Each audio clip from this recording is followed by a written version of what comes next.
Dans les grandes copropriétés, on demande souvent à ce que le gardien, et là les compétences techniques, il faut le reconnaître, ça concerne surtout les gardiens et les gardiennes. Les employés d'immeubles, on ne leur demande pas réellement de compétences techniques parce qu'on ne leur demande jamais de faire ce travail. Maintenant, peut-être qu'à partir de maintenant, on va leur demander aussi. Mais la réalité du terrain actuellement, c'est que tout ce qui est technique, ça concerne les gardiens et gardiennes.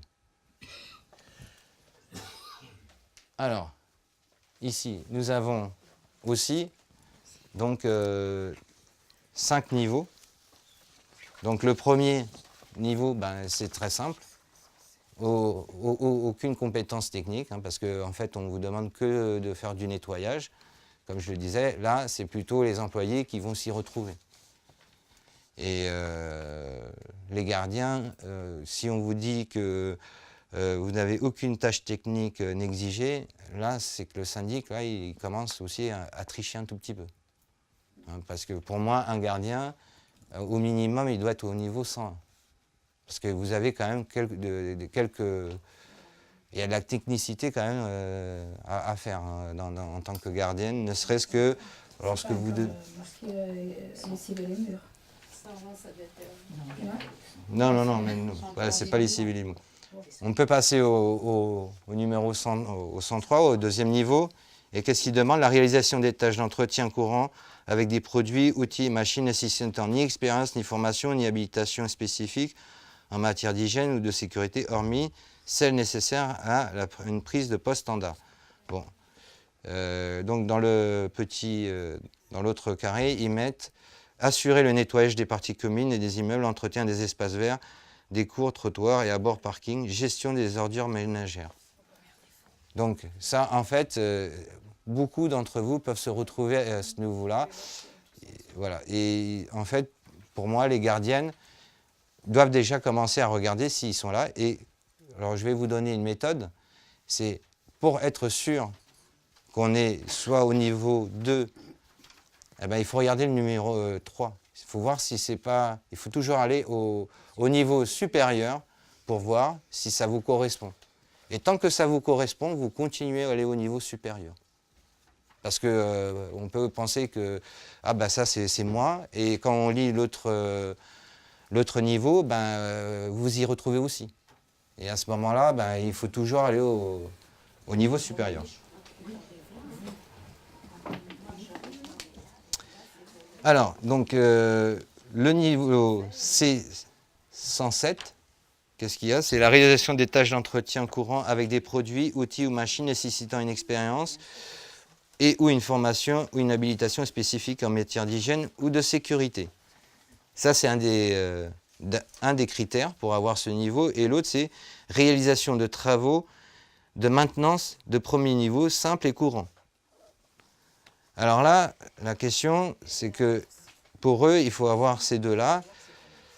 Beaucoup vont vous dire, parce que beaucoup d'entre vous ont passé quand même l'habilitation électrique pour aller changer les ampoules. Moi, je l'ai passé. Voilà. Donc on pourrait se dire que vous êtes au niveau 107. Mais je suis sûr que beaucoup de syndics vont vous dire, parce que c'est pas très explicite, c'est est-ce qu'ils mettent, est-ce que c'est les deux critères ensemble? Est-ce que ces deux critères ensemble sont nécessaires pour être à ce niveau-là? Il y en a qui vont vous le dire que oui, c'est nécessaire. Et d'autres, peut-être que le fait que d'avoir l'habilitation... La réalisation de travaux de maintenance sur le site de petit niveau, comme par hasard, si un ascenseur est en panne, c'est nous qu'on appelle. Alors on a le droit aussi. Parce que moi, personnellement, j'ai déjà signé mon... Vous l'avez déjà signé? Je l'ai déjà sur moi. Et le syndic, il vous a mis... Le C. Le C. Donc pour moi, oui, effectivement... On a le droit, si c'est nous qu'on appelle les ascenseurs. Par exemple, l'ascenseur est en panne, c'est nous qu'on va prendre cette démarche aussi. Mais le problème de cela, c'est que, bon, même s'ils ont fait une note explicative, ça donne quand même beaucoup d'interprétations. Et votre syndic, voilà, vous vous a mis au C107, c'est très bien, mais il y aurait d'autres syndics qui vont vous dire, non, parce que est-ce que vous faites réellement des petits travaux simples? Le fait d'appeler un ascenseur, Pour moi, ce n'est pas des petits travaux. Qu'est-ce que vous Oui, avez mais avec la maintenance? oui, et aussi le petit diplôme qu'on a fait pour changer les ampoules, je sais pas quoi. Ça, les deux ensemble, ça va. Oui, les deux ensemble. Voilà, et comme j'ai les deux ensemble, ça marche. Et les stages, c'est obligatoire? Oui. Alors, alors c'est obligatoire. Alors, c'est la demande, c'est l'employeur qui décide de vous former ou pas.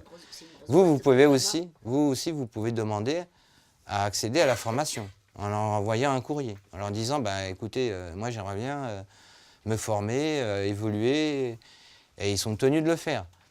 Maintenant, c'est vrai que souvent, ils vous demandent, ils vous envoient en formation, c'est simplement parce qu'ils ont une nécessité. Et notamment, par exemple, quand on vous demande de changer les ampoules, hein, d'un seul coup, ils ont constaté justement que beaucoup ne le faisaient pas. Alors, pour éviter de faire appel à une entreprise extérieure, ils veulent vous donner cette nouvelle tâche. Le fait, c'est qu'il faut que vous ayez l'habilitation électrique. Parce que même changer une ampoule, ça paraît simple, mais ça peut être dangereux. Moi, je le fais plus. Si c'est pas marqué dans le contrat, on n'est pas obligé de le faire. Ah bien non, bien entendu. Mais après, il y en a beaucoup qui en viennent. Et d'autre part, c'est pas ça. C'est que, pour les gardiennes, je parle, vous avez dans je vous rappelle, dans le tableau des décomptes des tâches, où effectivement, le remplacement des ampoules et en même temps avec le nettoyage des couloirs. Donc quand on vous donne des unités de valeur, d'un seul coup le syndic il dit mais oui mais vous ne faites pas les ampoules, parce que j'ai eu ce cas. Mais après, c'est pas moi. Ben, je sais, c'est pour ça que je me rappelle. Oui. Pour savoir, les gens qui travaillent avec une autolaveuse. Ben ça oui effectivement, ça là déjà... Et gèrent les alarmes. Bien Parce que sûr. moi, j'ai signé il y a 2 jours là, je fais un courrier, parce qu'ils m'ont mis en D. Malgré tout ça, la personne m'a mis en D. Oui, mais parce que là vous êtes à un niveau bien supérieur que de ce qu'on est en train de parler. En B. En B? Ah non, B c'est pas normal. B c'est pas normal. Et donc, pour en revenir donc à ce critère de compétences techniques, à un moment, dans la case de droite, là, il nous renvoie à l'annexe du fameux avenant. Donc, celle-ci, je peux vous dire que moi, pour l'avoir lu, et donc vous la trouvez à la fin, tout à la fin, c'est l'annexe, cette annexe est dans l'avenant 86. Et là, effectivement, on vous explique, donc il y a plusieurs maintenances. Donc il y a la maintenance, voilà. Donc la maintenance préventive, correspondrait aux 3 premiers niveaux, aux 2 premiers niveaux, parce que, et à partir du 107, eh ben, il faut aller au 2e niveau de maintenance. Et là, vous avez un peu plus de détails pour savoir si vous y rentrez ou pas. La question, c'est que bon, voilà, on a l'impression que pour être au 2e niveau de maintenance, il faut faire beaucoup de choses. Hein. Parce que la question, elle est là, c'est qu'en fait, pour eux, tout est lié. Ça veut dire, imaginons que vous avez le contrôle des paramètres des équipements de fonctionnement à l'aide de moyens de mesure intégrés ou bien. Bon, ça signifie que vous devez aller vérifier la chaudière et vous devez voir si elle fonctionne bien ou pas. Donc il y a bien des paramètres et vous devez noter si, par exemple, si elle surchauffe, donc vous devez appeler le service technique. Donc des réglages simples, alignement de poulies, alignement de pompe moteur. Bon, moi je ne sais pas dans quelle copropriété on a ça. Voilà, je ne sais pas dans quelle copropriété on a ça. En tout cas, à Paris, ça va être compliqué. J'imagine que ça c'est plus en banlieue, mais bon, moi je ne sais pas. Après, vous avez contrôle, organes de coupure, capteurs, disjoncteurs, fusibles, de sécurité, détartrage de surface de ruissellement, tour aéro-réfrigérante, graissage à faible périodicité hebdomadaire mensuelle. Moi, franchement, même moi, ça fait quand même 8 ans que je fais qui m'occupe des gardiens, j'ai jamais vu ça. J'ai jamais entendu parler de tout ça. Et ça nous... c'est assez perplexe. Ah ben, ce sont, comme je vous ai dit au début en introduction, c'est une négociation entre les syndicats salariés et les syndicats patronaux. Donc les syndics, les représentants des syndics, alors je vous le dis, contrairement à ce qu'on croit, c'est que les syndics, eux, sont bien syndiqués. Les patrons, en règle générale, à 90%, ils font partie d'un syndicat. C'est pour ça qu'ils sont bien représentés, c'est pour ça que ça avance dans leur sens. Ce qui n'est pas le cas en France au niveau des salariés. En France, contrairement à ce qu'on croit, il y a très peu de salariés syndiqués. Oui. Il y a à peine 10%. Ouais. Pour tous syndicats confondus, je parle. C'est pas beaucoup. Je pense que ce niveau 2, avec tous ces petites tâches, c'est plutôt adapté à un homme. Alors, un homme, une femme, bon, maintenant, on ne peut pas dire ça, madame, parce que voilà, c'est l'égalité des sexes. Alors, mais même pour un homme, je ne sais pas. Eux, ils disent que c'est une maintenance préventive, et donc, il y a la maintenance du patrimoine immobilier. Alors, il y a vérification des réseaux eau vanne, eau usée, contrôle de la rebelletterie, vérification des mises à la terre, contrôle de fissuration et étanchéité des terrasses, nettoyage des descentes des eaux pluviales, désherbage des terrasses, curage de canalisation. Voilà. Alors tout ça c'est les actions qui puissent vous dire, voilà, vous êtes en maintenance préventive niveau 2. Ils ont donné une petite explication, actions qui nécessitent des procédures simples ou des équipements de soutien intégrés aux biens extérieurs. Alors quand ils me disent que c'est des procédures simples, mais moi quand je le lis, pour moi, ce n'est pas si simple que ça. D'utilisation ou de mise en œuvre simple, je ne sais pas, bon, ce type d'action de maintenance est effectué par un personnel qualifié avec la procédure détaillée et les équipements de soutien définis dans les instructions de maintenance. Donc quand même, il faut être qualifié. Ils disent que c'est simple, c'est pas très cohérent pour mon sens. Ça demande quand même... je veux dire, beaucoup d'entre vous ne vont pas arriver à ce niveau-là. Après, moi, je pense que la majorité vont se retrouver ici. Mais en tout cas, les syndics vont essayer de vous mettre tous, de vous cantonner tous au 103. Mais je pense que vous pouvez vous battre quand même pour arriver au 107. Ah, parce que le niveau 1 correspond au 103 ? Comment ? Parce que le niveau 1 correspond au 103 ? Oui. Ah bah oui, voyez, regardez. Ici, regardez. Non mais regardez. Madame Degnaud, ici, à partir de 103, il y a la petite explication, d'accord, c'est le guide explicatif. Donc c'est pour eux, c'est ce que ça signifie. À partir du 107, on vous renvoie à l'annexe qui est derrière. Le deuxième, niveau 2. À l'annexe. Donc l'annexe, il faut la lire.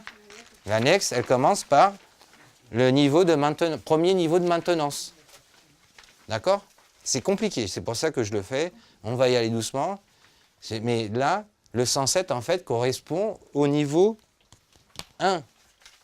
Ensuite, vous avez le 112 qui correspond au niveau 2.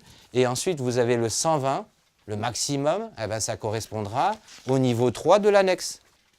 Par exemple, si on reprend l'exemple de madame, ils l'ont mis au niveau 107, qui correspond au premier niveau de l'avenant 86. Et ça, vous pouvez l'obtenir. C'est en fait, on vous dit simplement parce que vous passez l'aspirateur et voilà, c'est tout. Et voilà. Ça veut dire qu'ils peuvent nous baisser les unités de valeur ? Non. Non. Là, on est en train de vous situer. En fait, on est en train de vous peser. Voilà. Vous faites ça, aujourd'hui, actuellement, vous faites tout ça. Alors, vous faites autant de tâches, vous travaillez, vous avez tout ça à faire. Eh bien, on va savoir à combien ça... Quel est le poids? Est-ce que vous êtes dans... Est-ce que c'est 107 ou est-ce que c'est 103? On vous situe. Mais en aucun cas, on doit arriver avec le contrat de travail et vous dire, écoutez, nous souhaitons que maintenant vous allez être au 103 parce que, en fait, actuellement, vous êtes au 107. Non. C'est pas ça le but. Le but, c'est aujourd'hui, par rapport à ce que vous faites, avant vous étiez coefficient 255, pour les employés d'immeubles 235, 255, eh bien, aujourd'hui, on va voir où vous allez être. Et bien sûr, le but de tout cela, c'était en fait d'augmenter, de diversifier un peu les niveaux. Parce que comme je vous l'ai dit tout au début, 90% des salariés, je ne parle pas des employés, mais au moins des gardiens, 90%, vous étiez coefficient 255, ça veut dire au niveau 2. Chez les employés d'immeubles, c'était un peu plus différent. 50-50 était 235, 255, voilà. Les unités de valeur, vous ne devez pas les toucher. Et vous n'avez pas, ils n'ont pas à les remettre en cause. La question, c'est que là, ils n'ont pas à aller sur le tableau des décomptes. Hein, ils doivent vous présenter ce document. Oui, mais moi, on m'a proposé d'augmenter mes unités de valeur. Alors ça, c'est autre chose. Voilà. Après, c'est au choix. Vous acceptez ou vous n'acceptez pas. Mais du coup, on n'est pas en train de négocier la classification. Ça n'a rien à voir. C'est autre chose. Alors effectivement, dans les deux, le résultat des deux négociations aura un impact sur le salaire. Mais quel que soit le gardien, il ne doit pas toucher à nos unités de valeur, ni les monter. Enfin, on est en droit de dire oui ou non. Oui. Enfin, surtout, non. Ici c'est beaucoup plus compliqué. Parce que ça, c'est conventionnel. Maintenant, ce dont vous vous référez, c'est une négociation. C'est différent. De toute façon, on nous l'impose, cette négociation. Hein. Alors bien sûr, c'est évident qu'en face d'un employeur, c'est l'employeur qui a plus de force. Mais on peut redire, bah non, moi ça ne... Mais, encore un petit truc, ça, ce document concerne tous les gardiens. Tous les gardiens tous, toutes les sociétés privées.